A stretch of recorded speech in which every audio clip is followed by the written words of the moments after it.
Thank you very much. Thank you very much. I want to thank especially, where's Mary Ann Glendon? Come here. That's the way we do it, these things around here. Well, you just come here, and that's part of your welcome. Don't sit down. Yeah, wonderful introduction, wonderful comments, wonderful, thank you very much. Thank I'm you. glad you left Boston. I think she's going to Boston. I think she's going to see the Pope, and I can't wait to see her remarks about the Pope. Thank you very much. Remember that. I want to also thank John Shattuck, who's been our president for over 15 years, and has been enormously grateful for all of the remarks that have come here tonight, to Paul Kirk and to everyone here at the library who has worked in the evening. I am very grateful, very proud to be with all of you tonight.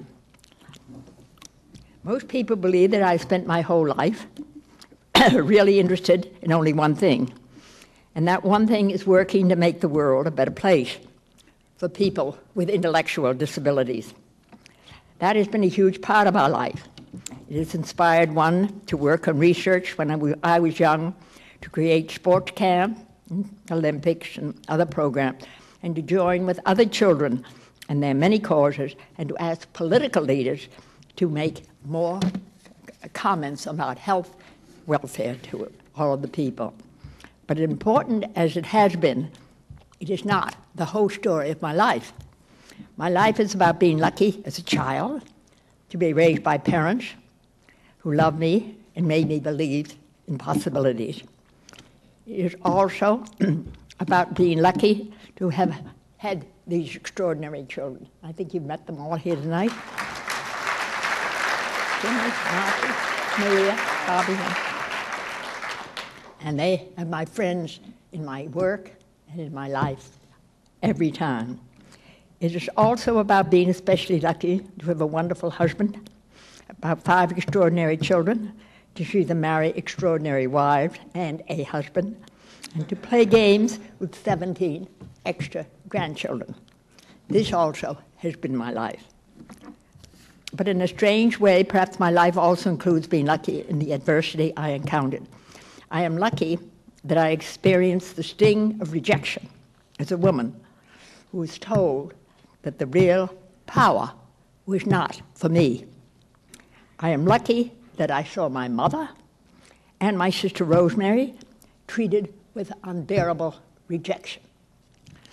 I am lucky that I've had to confront political and social injustice around the world throughout our career. You might say, why are we lucky to have such difficult experiences? And the answer is simple. The combination of the love of my family and this awful sting of rejection helped me to develop the confidence that I needed to believe that I could make a difference in a positive direction. You will not be surprised to know that I believe that those same qualities were also the experience that shaped President Kennedy. Truthfully, I believe Rosemary's rejection had far more to go with the brilliance of his presidency than anyone can understand. Yes, he was our country's greatest champion of what we all call mental retardation.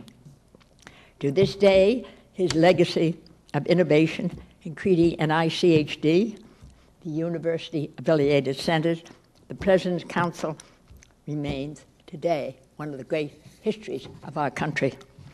But beyond the work he did for people with intellectual disabilities, I believe it was Rosemary's influence that centralized him and all of us to the gifts of vulnerable and weak people. I think I can say that not one among the thousands who have written about him has understood what it is really like to be a brother of a person who has mental retardation. And tonight I want to say that, that I've never said before, more than any single individual, Rosemary had the greatest influence. So tonight, with great gratitude to Jack, and also to my wonderful sons and daughters, first I wish to each of you the love of a family. And if that isn't possible, the love of a family who will treat you like a family, because there is no love substitute for love. Everything else doesn't matter. If you haven't got a family, go find one. Secondly,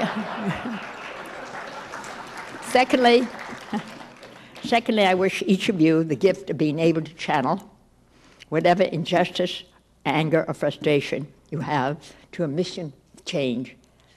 You can do it. The only person you can convince is yourself.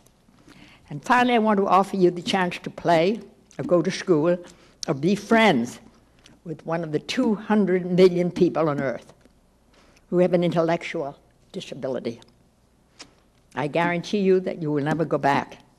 Who knows, you may even become future President of the United States. So thank you for the evening. Thank you for enforcing for me the power of faith, hope, and love. I've always believed these to be the most important gifts of all. I hope that many of you will join in my special mission to make what? The world safe for people with intellectual disability, and to make the world safe for human dignity. Thank you very much. Thank you.